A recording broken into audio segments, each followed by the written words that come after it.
கிறிஸ்துவுக்குள் பிரியமான அன்பு சகோதர சகோதரிகளே, ஆண்டவரும் இரட்சகருமாகிய இயேசு கிறிஸ்துவின் இனிய நாமத்தில் அன்பின் வாழ்த்துக்கள். இன்று தேவனுடைய சமூகத்திலே அமர்ந்திருக்கிற நாம் தேவனுடைய வார்த்தைகளை தியானிப்போம். ஆதாரமாக எடுத்துக்கொண்ட வார்த்தை செப்பனியா 3ஆம் அதிகாரம் 15ஆம் வசனம். கர்த்தர் உன் ஆக்கினைகளை அகற்றி உன் சத்துருக்களை விலக்கினார். இஸ்ரவேலின் ராஜாவாகிய கர்த்தர் உன் நடுவில் இருக்கிறார், இனி தீங்கை காணாதிருப்பாய். இந்த செய்தியினுடைய தலைப்பு, இனி தீங்கை காணாதிருப்பாய். உலக வாழ்வில் தீங்கு வருவது சாதாரணமான காரியமாக உள்ளது. ஆனால் கர்த்தர் அதை மேற்கொள்ள பலன் தருவேன் என்கிறார். தீங்கான காரியங்கள், செய்திகள் நம் உள்ளத்தை உடைத்து விடுகிறது. உடைக்கப்பட்ட நேரத்திலும் கர்த்தருடைய கரம் நம்மோடு இருப்பதால் நம்மை வேலியடைத்து காப்பேன் என்கிறார். சகரியா 2ஆம் அதிகாரம் 5ஆம் வசனத்தை வாசிக்கும் பொழுது, நான் அதற்கு சுற்றிலும் அக்கினி மதிலாயிருந்து அதன் நடுவில் மகிமையாயிருப்பேன் என்று கர்த்தர் சொல்கிறார். நாம் கர்த்தருக்குள் இருக்கும்போது தீங்கு வந்து நம்மை உடைக்கப்படும் போதும் நம் நடுவில் கர்த்தர் மகிமையாக இருப்பேன் என்கிறார். அந்த மகிமை சத்துரு நம்மை தொடாது வேலியடைத்து பாதுகாக்கிறது. யோபு உடைக்கப்பட்ட போது தன் உத்தமத்தில் உண்மையாயிருந்தார். எனவே சாத்தான் கர்த்தரிடம் கூறுகிறான், யோபு விருதாவாகவா தேவனுக்கு பயந்து நடக்கிறான்? நீர் அவனையும் அவன் வீட்டையும் அவனுக்கு உண்டான எல்லாவற்றையும் சுற்றி வேலி அடைக்கவில்லையா என்று கேட்கிறான். பிரியமானவர்களே, நம்மையும் நம் உடைமைகளையும் கர்த்தர் வேலி அடைத்து பாதுகாக்கிறவராய் இருக்கிறார். எனவே இனி தீங்கை காண மாட்டீர்கள் என்று கூறுகிறார். ஹல்லேலூயா. நமக்கென்று கர்த்தர் தூதர்களை வைத்திருக்கிறார். நம்மை எந்த தீங்கும் அணுகாதபடி காத்து கொள்வார்கள். 91ஆம் சங்கீதம் பாதுகாப்பின் சங்கீதமாக உள்ளது. பயம் வரும்போதும், பீதி ஏற்படும் போதும், பயமுறுத்துதல் நமக்குள் வரும்போதும் இந்த சங்கீதத்தை நாம் வாசித்து தியானித்தால் ஒரு பெரிய பலன் நம்மை ஆட்கொள்கிறது. ஒரு சகோதரி கேன்சர் வியாதியினால் பாதிக்கப்பட்டார்களாம். எவ்வளவோ ட்ரீட்மெண்ட் செய்தும் அதிலிருந்து அவர்களுக்கு விடுதலை கிடைக்கவில்லை. தினமும் அவர்களுக்கு நேரம் கிடைக்கும் பொழுதெல்லாம் 91ஆம் சங்கீதத்தை அவர்கள் அறிக்கை செய்து கொண்டே இருந்தார்களாம். அவர்கள் கூறின சாட்சி என்ன என்றால், மருத்துவர்களால் மாற்ற முடியாத அந்த கேன்சர் வியாதி 91ஆம் சங்கீதத்தை அறிக்கை செய்த பொழுது அவர்களை விட்டு மாறினது என்று சொல்லி அவர்கள் சாட்சி கூறுவதை கேட்க முடிந்தது. பிரியமானவர்களே, சங்கீதம் 91:14 கூறப்பட்டிருக்கிறது, அவன் என்னிடத்தில் வாஞ்சையாய் இருக்கிறபடியால் அவனை விடுவிப்பேன் என்று கூறுகிறார். சங்கீதம் 91:15 வாசிக்கும் பொழுது, அவரை நோக்கி கூப்பிட வேண்டும் என்று கூறப்பட்டிருக்கிறது. அவரை நோக்கி கூப்பிடும் பொழுது நிச்சயம் அவர் நம்மளை எல்லா தீங்குக்கும் விலக்கி பாதுகாக்க அவர் போதுமானவராக காணப்படுகிறார்.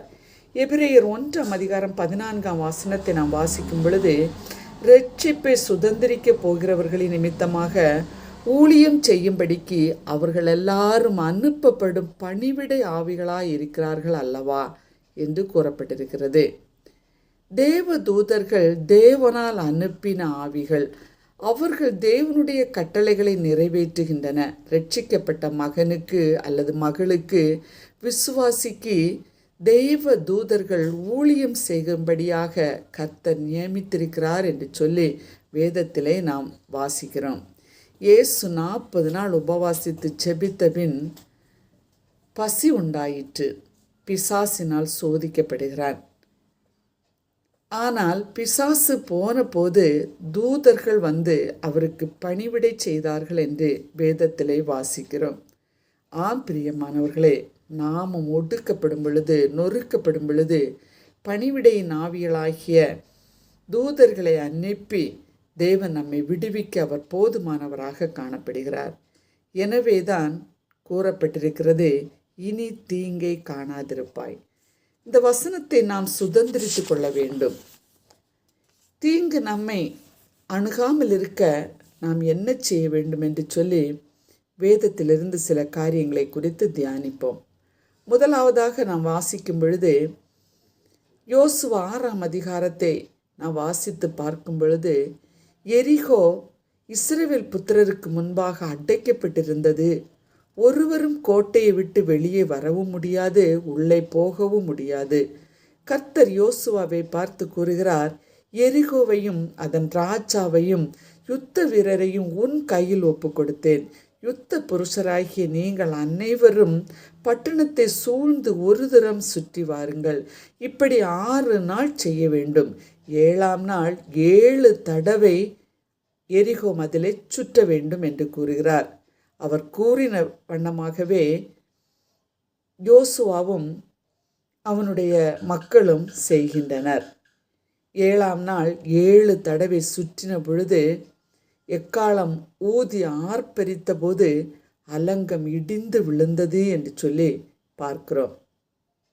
அப்படியானால் அலங்கம் இடிந்து விழுவதற்கு அவர்கள் செய்த ஒரு ஆயுதம் துதி என்பதை பார்க்கிறோம். கர்த்தருடைய பிள்ளைகளாகிய நாம் தீங்கை காணாதிருக்க வேண்டுமானால் கர்த்தரை துதிக்கிறவர்களாக காணப்பட வேண்டும். யோசுவா 6ஆம் அதிகாரம் 15ஆம் வசனத்தை வாசிக்கும் பொழுது, அதிகாலையில் எழுந்து 7 தரம் சுற்றி வந்தார்கள். அதிகாலை ஜெபத்திற்கும் துதிக்கும் வல்லமை உண்டு. எரிகோ கோட்டைகள் இடிந்து விழுவதற்கு அது காரணமாக காணப்படுகிறது. இதை கவனிக்கிறதான கிறிஸ்துவுக்குள் அன்பானவர்களே, வேலை செய்து ஆசீர்வாதமே இல்லை.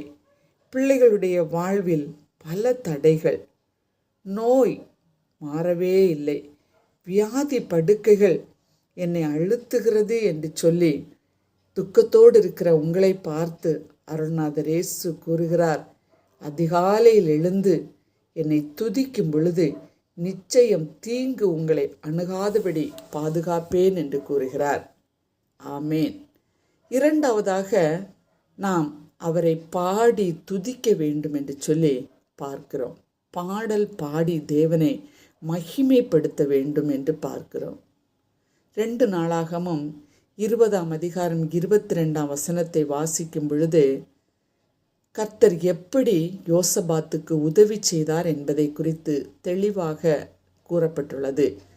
யூதாவின் ராஜா யோசபாத் பாகாலின் பலிபீடங்களை சிலைகளையும் அழித்து போட்டார். தேவனுக்கு பயந்து தன் ஜனங்களுக்கும் தேவனுடைய மகத்துவத்தை அறிவித்த ஒரு ராஜா என்று பார்க்கிறோம். எனவே பக்கத்து நாட்டு மக்களும் உண்மையாகவே யோசபாத்தோடு தேவன் இருக்கிறார் என்று அறிந்து யூதர்களை தாக்குவதற்கு பயந்தார்கள் என்று சொல்லி வாசிக்கிறோம். ஆனால் மோபாபியர்களும் அம்மோனியர்களும் சேயீர் பகுதியை சேர்ந்தவர்களும் யூதாவை தாக்குவதற்கு வருகிறார்கள். 2 நாளாகமும் 20ஆம் அதிகாரம் 3ஆம் வசனத்தை வாசிக்கும் பொழுது, யோசபாத் பயந்து கர்த்தரை தேடுவதற்கு ஒருமுகப்பட்டு யூதாவெங்கும் உபவாசம் கூறுவித்தான் என்று கூறப்பட்டிருக்கிறது.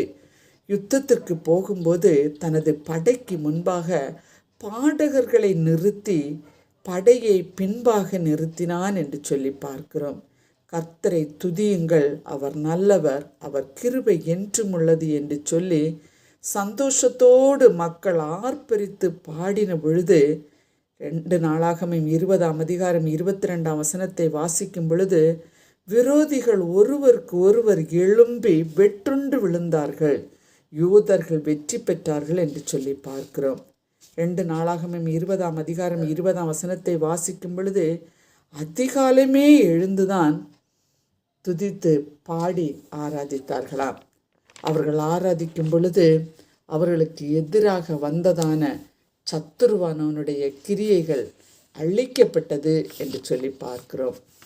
3ஆவதாக நாம் பார்க்கும் பொழுது விண்ணப்பம் பண்ண வேண்டும் என்று வாசிக்கிறோம். 2 ராஜாக்கள் 6ஆம் அதிகாரம் 17ஆம் வசனத்தை வாசிக்கும் பொழுது, சீரியா ராஜா இஸ்ரவேலுக்கு விரோதமாய் யுத்தம் பண்ணி இன்ன ஸ்தலத்திலே பாளையமிறங்குவேன் என்று தன் ஊழியக்காரரோடு ஆலோசனை பண்ணினான். இஸ்ரவேலின் மனுஷனாகிய எலிசா ராஜாவிடத்தில் ஆள் அனுப்பி, இன்ன இடத்திற்கு போகாதபடிக்கு எச்சரிக்கையாயிருங்கள், சீரியர் அங்கே இறங்குவார்கள் என்று சொன்னான். ராஜா தேவனுடைய மனுஷர் தன்னை எச்சரித்தபடியே பல நேரங்களிலும் விரோதிகளிடமிருந்து பாதுகாக்கப்பட்டார் என்று சொல்லி பார்க்கிறோம். 2 ராஜாக்கள் 6ஆம் அதிகாரம் 11ஆம் வசனத்தை வாசிக்கும் பொழுது, சீரியா ராஜாவின் இருதயம் குழம்பி அவன் தன் ஊழியக்காரரை அழைத்து, நம்முடையவர்களில் இஸ்ரவேலின் ராஜாவுக்கு உளவாயிருப்பவன் யார் என்று எனக்கு அறிவிக்க வேண்டும் என்று கூறுகிறார். 2 ராஜாக்கள் 6ஆம் அதிகாரம் 12ஆம் வசனத்தை வாசிக்கும் பொழுது, தோத்தானில் இருக்கும் எலிசாவை பிடிக்கும்படி குதிரைகளையும் இரத்தங்களையும் பலத்த இராணுவத்தையும் அனுப்புகிறார்கள். அவர்கள் ராக்காலத்திலே வந்து பட்டணத்தை வளைத்து கொண்டார்கள். தேவனுடைய மனுஷனின் வேலைக்காரன் அதிகாலமே எழுந்து வெளியே புறப்படுகையில் இராணுவமும் குதிரைகளும் இரத்தங்களும் பட்டணத்தை சுற்றி கொண்டிருக்கிறதை கண்டு, ஐயோ, என் ஆண்டவனை என்ன செய்வோம் என்று பயந்தான். அதிகாலையில் எழுந்து விண்ணப்பம் செய்யும் போது நமக்கு எதிராய் செயல்படும் சத்துருவின் திட்டங்களை முறித்து நாம் ஜெயம் பெற முடியும். எனவே அதிகாலையில் தேவனை தேட நாம் நமது வாழ்க்கையின் பழக்கி கொள்ள வேண்டும். 2 ராஜாக்கள் 6ஆம் அதிகாரம் 16ஆம் வசனத்தை வாசிக்கும் பொழுது, எலிசா கர்த்தரை பார்த்து விண்ணப்பம் பண்ணுகிறார். வேலைக்காரனுடைய கண்கள் திறக்கும்படி வேண்டுகிறார். சீரியா ஜனங்களுக்கு கண்மயக்கம் உண்டாக ஜெபிக்கிறார். அப்படியே ஆகிறது. அவர்கள் சமாரியா தேசத்துக்கு வேறு வழியாய் அனுப்புகிறார். சீரியா ராஜா சமாரியாவுக்கு யுத்தம் செய்ய போகிறான். உபாகமம் 7:15 வாசிக்கும்போது, உனக்கு தெரிந்திருக்கிற எகிப்தியரின் கொடிய ரோகங்களில் ஒன்று உன்மேல் வரப்பண்ணான், உன்னை பகைக்கிற யாவர் மேலும் அவைகளை வரப்பண்ணுவேன் என்று கூறுகிறார். நாம் கர்த்தருக்கு பிரியமாய் இருந்தால் மாத்திரம் போதும். அவர் செய்த அதிசயமான கிரியைகளை நினைத்து துதித்து பாடி விண்ணப்பம் பண்ணும்போது மாத்திரமே தீங்கை காணாதபடி நாம் வெற்றியை பெற்றுக்கொள்ள முடியும்.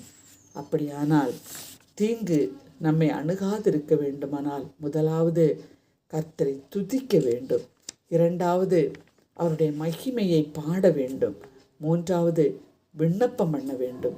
இந்த காரியத்தை செய்யும் பொழுது நிச்சயம் வெற்றி நமக்கே. ஆமேன்.